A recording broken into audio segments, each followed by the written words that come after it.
Hello again. I'm sure everybody's aware of the recent events that have happened at the Ashley House Care Home in Somerset, involving the 91-year-old dementia sufferer, Barbara Rymell, where she tragically had an accident or an incident involving a stair lift and getting trapped underneath it, resulting in her unfortunate passing away.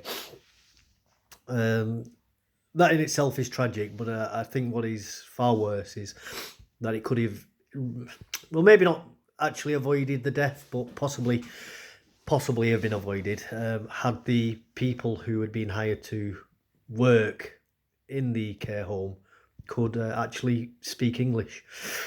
The issue with the incident, as described by the senior coroner of Somerset, Samantha Marsh, um, was that the inability for the two care workers, a Romanian and an Indian, to be able to communicate effectively on the emergency call hampered the effects of the assistance. They weren't able to differentiate between the words breathing and bleeding, which I suppose to somebody who isn't familiar with English could be very confusing, and also alert and alive. Again, two more words I suppose to people who aren't familiar with the English lexicon, could quite easily become confused with. But you see, myself, I'm ex-military, as I've said before, but I'm also ex-railway. I used to be a train driver, and I worked on an engineering train, where I also operated the plant equipment, and we used that equipment to do maintenance on the tracks. I also did the repairs and the servicing for the train as well. Now, the thing with the railway is that they're very stringent on the ability to speak English clearly as well.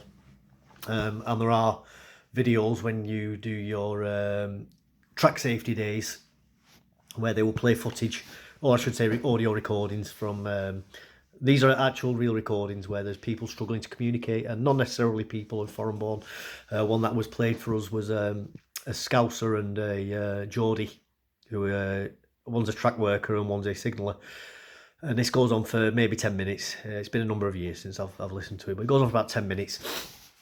And the two gentlemen end up having to resort to using phonetic alphabet to communicate with each other because both their accents are so strong. And then with a slight distortion of obviously using the communication devices, it makes it even harder to understand.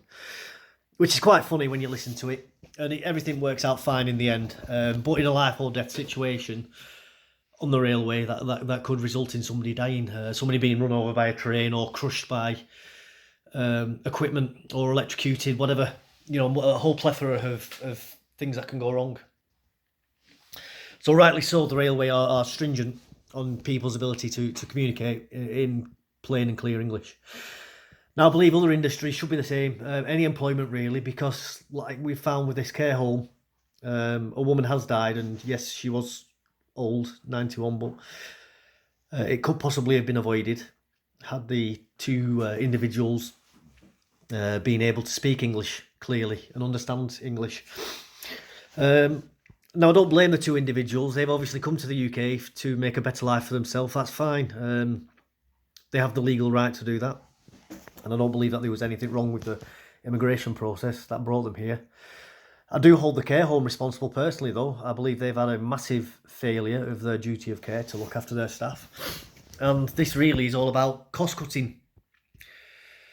And we keep hearing this from the NHS about allowing in foreign doctors, but what they don't understand is that the reason why they're bringing in these foreign people is to undercut the wages because they will work for less. And we need to ask ourselves, are the qualifications of these people up to snuff? And are these people able to communicate effectively? Are they means tested? And how much deeper down the care hole does this go? That's all for now. Thank you, and I hope that gives you something to think about.